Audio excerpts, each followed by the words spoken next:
Welcome back to another episode of Rock Boys Football. If you are an LSU fan that follows the recruiting trail pretty dang closely, you have to be fired up in terms of what you're hearing coming out of this program over the last couple of days and weeks. And it honestly, it kind of takes us back to the conversation that we had with LSU in the transfer portal during the winter, where it's like that you lost the commitment of Bryce Underwood. It obviously stung at the time for this LSU program, certainly the LSU fans. It seemed like you flipped a switch and you saw LSU dominate the transfer portal period, and you're seeing them pick up right where they left off building this 2026 class out. Now, when I use the word momentum on the recruiting trail does not just mean commitments. It kind of is like, hey, what you're hearing from these prospects and who's coming to campus and checking out LSU. There's not a program that seems like it's attracting more talent from across the country than what LSU is doing over the last couple of days and weeks. Want to get into some names that are really, LSU's picking up some momentum with? It's obviously headlined by five-star offensive tackle Emmanuel Iheanacho, who's taking a surprise visit to LSU as we speak right now. Before we get into it, as always, the LSU fans, just want to say thank you to you guys. And whether it's talking the transfer portal, whether it's talking spring practice, whether it's talking the recruiting trail, y'all have shown a ton of love to the boys over the last couple of days and weeks. Appreciate you guys. If y'all do enjoy the content, consider subscribing to the channel. Without further ado, let's get into it. And let's start with LSU on the offensive line. Really sneaky conversation that not enough people are having with LSU as it pertains to where this program is going. There's a lot of chatter. There's a lot of concerns about what this LSU offensive line is going to look like in 2025, losing as many NFL draft picks as LSU lost. Let's not pretend like this program has not recruited this position group extremely well over the last couple of years, but is kind of suddenly becoming a program that if you are a top offensive lineman, you're looking at LSU and saying, that's where I go if I want to get developed into a first-round NFL draft pick. And I think that's kind of what you're seeing with Emmanuel Iheanacho. I mean, there's not many who are better than Brad Davis. And you look at Emmanuel Iheanacho, it sounds like Maryland is the leader in the clubhouse in terms of a hometown kid, so to speak. I'm very intrigued to see what this visit can bring in terms of LSU in the running for a kid like Emmanuel Iheanacho. I'll say this, not an insider. Y'all know that. But you don't see these surprise midday visits unless there is not mutual interest between both parties. This visit is telling me that LSU's got a lot better of a chance than we thought they did a couple of weeks ago in the Emmanuel Iheanacho sweepstakes. Now, my thoughts on Emmanuel Iheanacho, this dude is a bully. Is probably the word I would go to describe him. 6'6.5", 350 pounds. Now, you look at that and say, oh, maybe he's a little bit overweight. Maybe there's an element of getting that body right when he gets to LSU. He carries 350 pounds about as well as you'll see a high school kid carry that weight. Very, very clean footwork, overwhelming power in his hands. To me, it's him and Jackson Cantwell are the clear two best tackles in this class. And I'm really interested to see if LSU can get in it for a guy like Emmanuel Iheanacho, who not only can very much be a first-round NFL draft pick, but a guy that also can play early in his career at the college ranks because of the physicality that he brings to the table.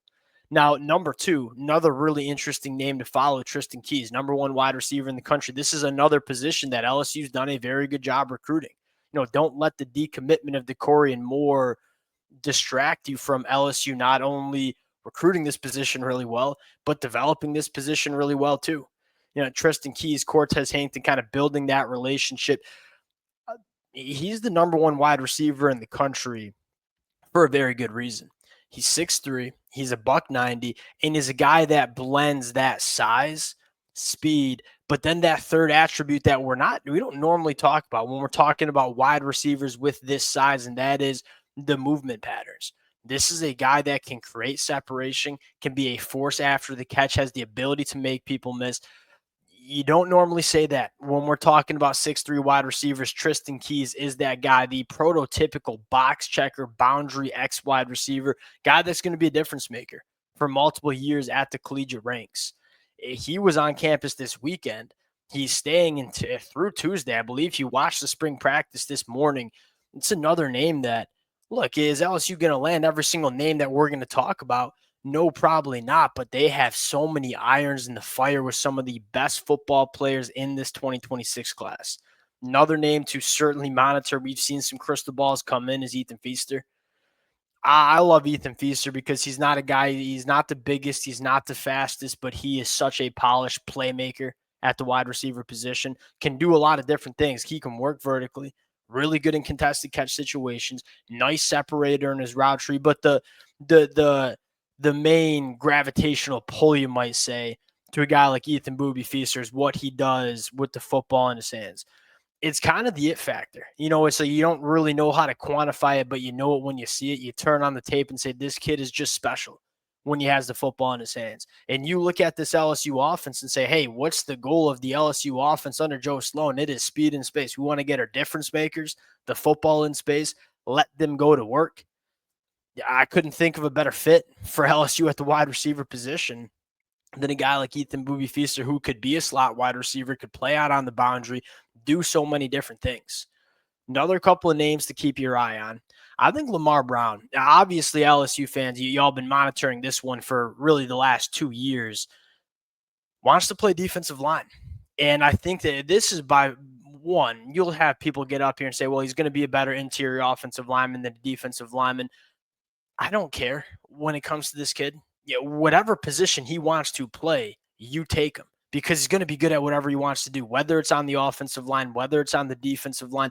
The blend of one, there's not a ton of defensive line tape out on Lamar Brown, but the ones that you see, his get off the line of scrimmage is freaky for somebody his size. He's kind of starting to fill out that frame, will get up to 300 pounds eventually. The athleticism is a problem for interior offensive linemen. And I feel very comfortable, Louisiana guy Kyle Williams taking over this recruitment.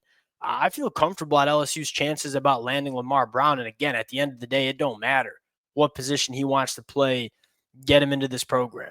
Another name to watch, he'll be on campus Thursday, Darius Gray. And you're starting to see a trend here. I mean, these are bona fide top 50 national guys, in a lot of cases 5 stars. Darius Gray, probably the most polished day one ready guy on the inside of the offensive line. 6'3", 285, kind of a lean frame, but he is extremely powerful and a very good athlete. And what I mean by that is, hey, when it is time to just move bodies off the line of scrimmage, Darius Gray, it ain't many better than Darius Gray just moving bodies off the line of scrimmage. But as an athlete, you want him to pull play slide, you want him to work up to the second level and pick up some linebackers. Darius Gray can do all of that as well. It's hard to find, blue chip guys on the offensive line. It's probably the hardest position to evaluate coming from the high school ranks. Doesn't get any more blue chip than Darius Gray. And I don't know if he'll be a top 10 NFL draft pick, but he's a guy that I feel very comfortable kind of just pegging as a multi-year starter for whatever program that he decides to go to. Last name I want to talk about, and that's the quarterback of the class for LSU, Bo Bentley. I'm a huge fan of Bo Bentley. Now, in full transparency, 6 months ago, I didn't even know who Bo Bentley was. He was a guy that did not play quarterback until he went into his junior year. You take a look at the junior year film. One, it starts with the production. 4,200 all-purpose yards, 63 touchdowns, 3-sport athlete, also plays lacrosse and track, and you can tell he's an athlete. Not only running the football, but getting himself out of trouble, extending plays, throwing off platform, really, really big-time arm as well. And he's a winner. 16-0 state champ down in the state of Texas. He checks all the boxes. And I think the most important box that he trends is he's trending in the right direction. You see a lot of quarterbacks who might be really good as freshmen and sophomore and then kind of peter out a little bit. Bo Bentley's going in the opposite direction. He might have started off a little bit lower because he didn't start playing quarterback or doesn't have any quarterback film until his junior year. This kid is ultra talented, and he's only getting better as a football player. And these are the kind of quarterbacks you want to go after, the quarterbacks who are showing you, one, they're winners on the football field and getting better at the sport, getting better at the position. We'll see what else you can do with Bo Bentley. It's not necessarily in forms of commitments just yet, but LSU is building some serious momentum on the recruiting trail, and it's kind of headlined by the surprise visit of five-star offensive tackle Emmanuel Iheanacho. And it just kind of shows you the gravitational pull that LSU is working with on the recruiting trail as we speak. We'll talk about more players as they begin to kind of ramp up the visits in the spring and going into the summer months. We'll obviously break down the commitments. Appreciate you guys rocking with it. If y'all do enjoy the content, consider subscribing to the channel, and we'll talk to y'all later. Peace.